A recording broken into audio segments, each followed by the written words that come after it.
ఒక అద్భుతమైనటువంటి రూపంలో దర్శనమిస్తున్న సందర్భాన నిజంగా ఈ తెలంగాణ బిడ్డగా చాలా గర్వంగా ఉంది అధ్యక్ష. తెలంగాణ రాష్ట్ర ప్రభుత్వం ప్రతిష్టాత్మకంగా విగ్రహ ఏర్పాటుకు తలపెట్టడం, అలాగే తెలంగాణ తల్లి ఒరిజినల్ రూపాన్ని ఇవాళ తెలంగాణ గడ్డకు పరిచయం చేయడం, ఇది తెలంగాణ ప్రజల సంతోషానికి కారణమవుతుంది అధ్యక్ష. ఇక్కడ ఒక తల్లి తన బిడ్డను కనడం కోసం 9 నెలల పాటు తన గర్భంలో మోస్తుంది.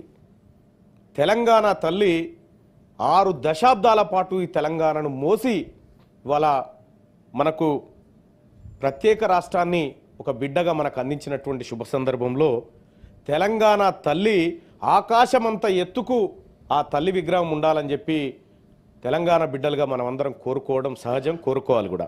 అయితే తెలంగాణ తల్లి రూపం, ప్రస్తుతం ఉన్నటువంటి రూపం, ఆ మధ్యలో గతంలో ఉన్నటువంటి ప్రభుత్వం కొంత ఏదో వేరే ప్రయత్నం చేసినప్పటికీ కూడా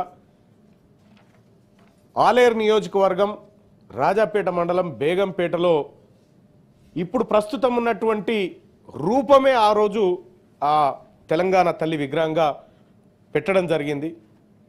సరే, కొంతమంది అభిష్టాల మేరకు అమ్మ రూపం మారొచ్చు, కానీ అల్టిమేట్గా తెలంగాణ రాష్ట్రంలో ప్రజాప్రభుత్వం ఏర్పడ్డ తర్వాత అసలైన అమ్మను ప్రతిష్ఠిస్తున్నందుకు గౌరవ ఉప ముఖ్యమంత్రి వర్యులకు, ఈ ప్రభుత్వానికి కృతజ్ఞతలు తెలియజేస్తా ఉన్నాం అధ్యక్ష.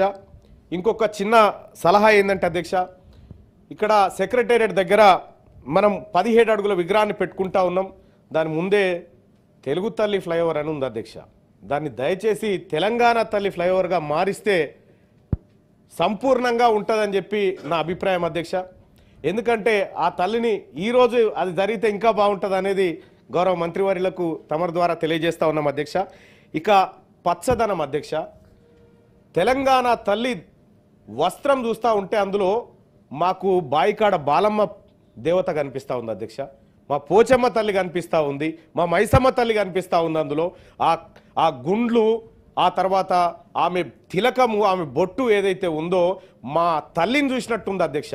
గతంలో ఎప్పుడు కూడా తెలంగాణ తల్లి విగ్రహాన్ని గతంలో పెట్టిన విగ్రహాన్ని కానీ అది మా తల్లులకు ఎక్కడ దగ్గర కనిపించలేదు అధ్యక్ష. ఇవాళ ఉన్నటువంటి